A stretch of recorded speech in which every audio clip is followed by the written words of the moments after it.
उत्तर प्रदेश के बलरामपुर जिले से गाजियाबाद में घटित हुई हालिया घटना जैसी ही एक बड़ी और सनसनीखेज वारदात सामने आई है। यहां सिर्फ बाइक घुमाने को लेकर शुरू हुए मामूली विवाद में एक व्यक्ति को अपनी जान गंवानी पड़ी। बलरामपुर के ज्ञानास बुजुर्ग थाना क्षेत्र के अंतर्गत आने वाले अहरौला गांव में हुई इस हिंसक वारदात में गंभीर रूप से घायल धनराज की लखनऊ में अस्पताल में इलाज के दौरान मौत हो गई।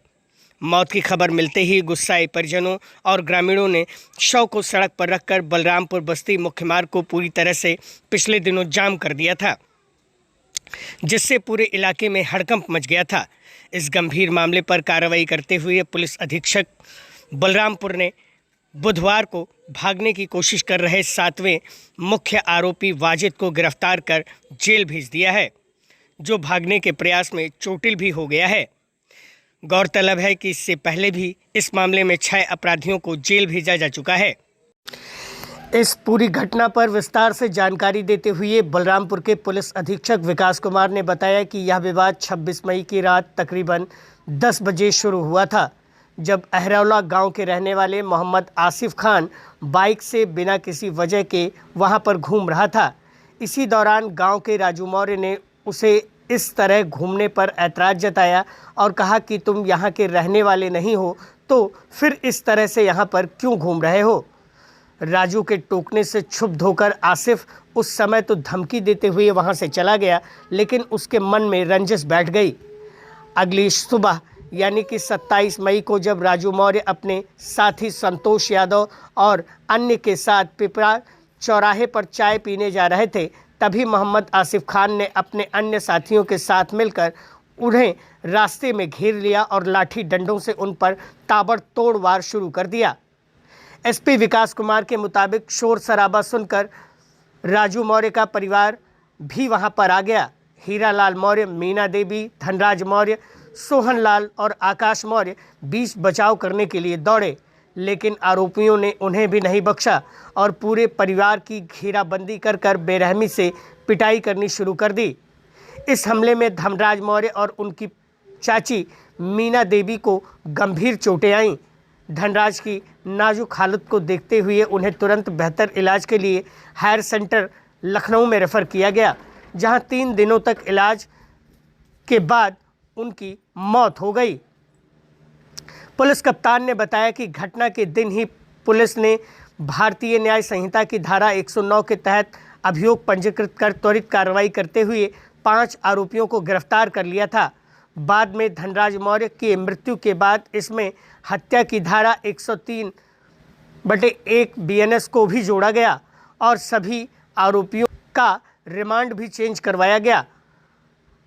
पुलिस ने अब तक इस मामले में कुल 7 आरोपियों को सलाखों के पीछे भेजने का काम किया है और सभी साक्ष्य जुटाकर इन्हें जल्द से जल्द कड़ी सजा दिलाने का काम कर रही है। धनराज की मौत के बाद गांव में तनाव का माहौल बन गया था। न्याय की मांग को लेकर परिजनों ने सड़क जाम कर दी थी। ग्रामीण पीड़ित परिवार को 10 लाख रुपए की मुआवजा दिलाने की बात, सरकारी नौकरी दिलाने की बात और सुरक्षा और सभी आरोपियों पर गैंगस्टर एक्ट के तहत कार्रवाई करने की मांग पर अड़े हुए थे। मौके पर पहुंचे विधायक राम प्रताप वर्मा और चेयरमैन अनूप गुप्त ने पीड़ित परिवार को सांत्वना दी और विधायक ने तुरंत 2 लाख रुपए की फौरी आर्थिक मदद की घोषणा की। इसके साथ ही प्रशासन की तरफ से सुरक्षा और गैंगस्टर एक्ट के तहत कठोरतम कार्रवाई करने का लिखित आश्वासन मिलने के बाद ही ग्रामीण शांत हुए और हाईवे का जाम खोला जा सका। फिलहाल एहतियात के तौर पर गांव में पुलिस बल को तैनात किया गया है और स्थिति पूरी तरह से नियंत्रण में है। आप पुलिस अधीक्षक विकास कुमार का बयान भी सुनते चलिए।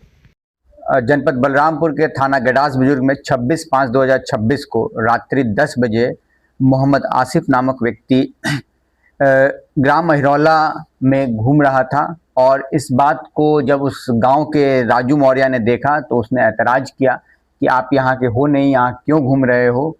इस बात से क्षुब्ध होकर मोहम्मद आसिफ अपने अन्य साथियों के साथ अगले दिन सुबह जब राजू मौर्य अब चाय पीने के लिए जा रहा था, तभी उसे घेर के मारने लगे। इसी बात को देख के उसका भाई धनराज मौर्य और उसकी माँ वहाँ पे उसको बचाने के लिए आए, जिसमें उनको भी चोटें लगी। धनराज मौर्य को गंभीर चोटें लगने के कारण उसे हायर सेंटर रेफर किया गया, जहाँ 4 दिन बाद उसकी मृत्यु हो गई। इस प्रकरण में पूर्व में ही लड़ाई झगड़े के दिन ही उसी दिन पुलिस ने धारा 109 बीएनएस का मुकदमा पंजीकृत कर लिया था और 5 लोगों की गिरफ्तारी कर ली थी। और जब मृत्यु होने के बाद हम लोगों ने इसको 103 में तरमीम किया और सभी लोगों का रिमांड भी चेंज कराया गया। इसी में जो बचा हुआ एक अभियुक्त है वाजिद पुत्र आबिद, इसे भी आज पुलिस ने गिरफ्तार किया है और गिरफ्तारी के दौरान ये भागने का प्रयास कर रहा था, इसलिए इसे थोड़ी चोटें भी आई हैं।